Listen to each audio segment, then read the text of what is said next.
Everyone's assets, from your bank account to your brokerage account to your cryptocurrency account, I mean, just about everything is digits. It's numbers in the ether. You go to the bank, if everyone goes to the bank at the same time and says, give us our money, you're not getting it. It's not all there. In fact, they're woefully undercapitalized. They have next to nothing in terms of reserve. Andy Shectman, a renowned gold and silver analyst, discusses how the financial landscape is becoming increasingly digitized, with assets transitioning from traditional bank accounts to brokerage accounts and cryptocurrency holdings. In this context, he highlights the importance of recognizing that the vast majority of these assets are now represented purely as digital numbers. Shekman draws attention to potential vulnerabilities in the banking system, suggesting that if everyone were to simultaneously request their funds from the bank, it might not be possible to fulfill all withdrawals due to insufficient reserves. He emphasizes that banks are operating with limited reserves and may not have enough physical currency to meet the demand.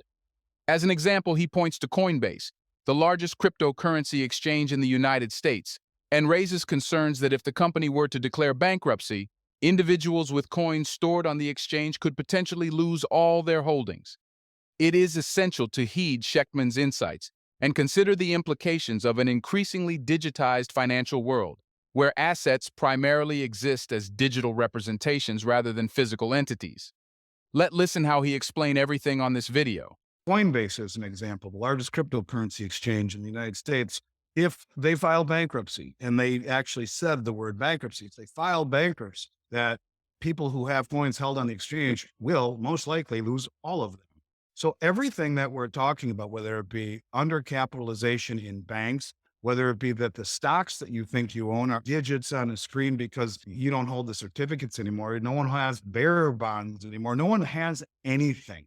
And so when you talk about physical metal, these are tangible items that you hold in your possession free from counterparty risk. And I think that is the delineation here, is that wealth is digits on a screen in the ether, and having physical metal with the removal of counterparty risk is really huge. It's important, it's relevant. And I think you can start to see that as things start to get tenuous around us. I think it's important to understand that when we talk about valuation, if you envision the US dollar as water inside of a bathtub, and gold and silver are sitting on the ledge of the bathtub, they're sitting on the ledge looking down at the water, and maybe the water is all the way up to the top of the tub. But when you pull the plug on the tub, and the water starts to drop, and it depends upon how far the dollar drops in this case, it's not that gold and silver are getting worth more money, it's that the dollar is becoming worth less, on its way to worthless.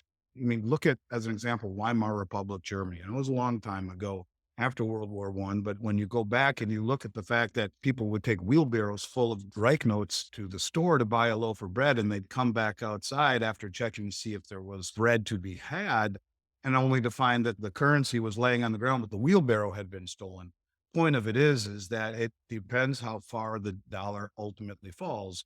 What gold and silver represent and have represented for 5,000 years is immutable wealth. And in times of uncertainty and speculation, I think it's never been more important to own gold and silver, because quite frankly, I think that the days of the dollar as the world reserve currency, as the singular world reserve currency, are coming to an end. When you see Saudi Arabia selling their oil to China for yuan, when you see Nigeria selling their oil to China for yuan, when you see Russia selling their arms to India for rupee, and their oil and their gas and their coal to China for yuan, when you see this type of rhetoric, when you see the weaponizing of the dollar kicking Russia out of SWIFT, when you see the consequences to the dollar being usurped as the singular petrodollar settlement currency for energy and for oil, it's the beginning of the end for the dollar. Do you see how we are slightly moving away from the dollar and its hegemony as the singular world reserve currency, as the petrodollar? And when that moment happens, when OPEC comes out and says, you know what, we're being protected by Russia and China, we've decided that it's in our best interest, in the world's best interest, that we open up oil payments to other currencies. When that happens, bang, just like that, when those dollars come flooding home, they will create hyperinflation in this country. If you think inflation is bad now, watch what happens when the majority of the world dumps dollars and it completely loses all its value.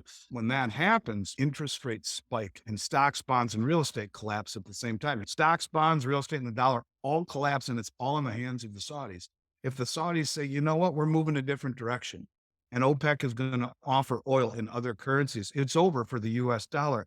And that's when an ounce of silver really becomes important, because the dollar is being destroyed, as all fiat currencies are. The dollar is just the prettiest mirror in the slaughterhouse. Never been more important to have alternatives to what I think is a dying Keynesian system, a fiat system with no backing. And I really do believe the days of the dollar as a singular world reserve currency have come into an end. I think gold and silver are wealth. You don't want to inject speculation.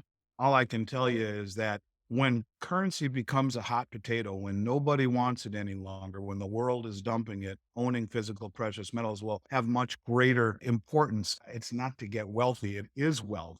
And in periods of great dollar uncertainty and instability and geopolitical instability, I don't think it's ever been more important, ever. I really don't. I've always tried, at least in terms of dollars, go 50-50. I think silver is a much better value right now.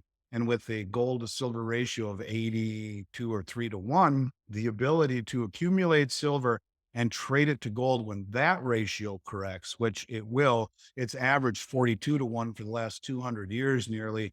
And it's coming out of the ground at 7-1, but it's priced at 83-1. It's 12 times undervalued from what it should be in terms of its geologic footprint. So right now I'd go heavier on silver with the intention of switching to gold. And a lot of people don't agree with me on this. I mean, a lot of people think silver is ultimately the place to be. And while I really do like silver and wouldn't be bummed out if I was stuck with a whole bunch of silver, the fact that gold was reclassified at the world's only other tier one reserve asset tells me that gold is ultimately the place you want to have the bulk of your money, but not yet.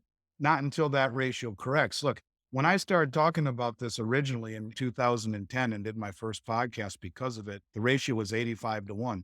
It was the second time in human history that it had ever gotten that high. I told everyone to switch their gold to silver. Within 8 months, we had 37-1 with $50 silver, and we are in rarefied air. It's only been here a few times in 5,000 years. So the idea is, if it's coming out of the ground at 7-1 globally, it's being mined at 7-1, because it's found in nature in something called epithermal, which is very close to the surface. So the big deposits were found long ago. So if it's coming out of the ground at 7-1, but priced at 83-1, you could argue it's 12 times undervalued. So when do you do it? I don't know. I mean, I don't think you want to wait till it gets to its geologic ratio of 7-1, but anytime it gets near its 200-year average of 42-1, that's a double right there. So in other words, if you had an ounce of gold, and in theory, you get 83 ounces of silver for that 1 ounce of gold. Well, when it gets to 41.5, you double what you start with. I ultimately feel gold is the place to be, but silver is the pathway into getting much more gold. Silver can make you wealthy if you own enough of it. The only problem this go around is that getting wealthy in silver may come at the expense of the dollar. Rising gold and silver is the bathtub water draining. And that's, the point, that why I don't talk about gold and silver as a wealth creator. It is a wealth preserver. Still buys you the same thing it did. That's what it does. It preserves your purchasing power. And that's the most important thing. Even if the dollars that we measure it against are skewed, the dollar is the prettiest mare in the slaughterhouse. It's the best of the worst fiat currencies. But if we find another country come out to say, we're pegging our new digital yuan, we're going to call it the new digital BRICS currencies, because Brazil, Russia, China, India, South Africa, all joining in. And we're all pegging 15,000 metric tons of gold to this, each to 100,000 metric tons of gold. We're pegging to this new digital BRICS currency with the immutability and veracity of that gold held on a distributed ledger. Everything will make sense very, very quickly. That, the world will flock to a system backed by stability, strength, and an asset, rather than one that's backed by 130 trillion in debt. And I think that's what we face. And this is why you own gold and silver and mitigate your exposure. So whether you have more silver or more gold, it doesn't matter in the end. In the end, you want to mitigate your exposure to the dollar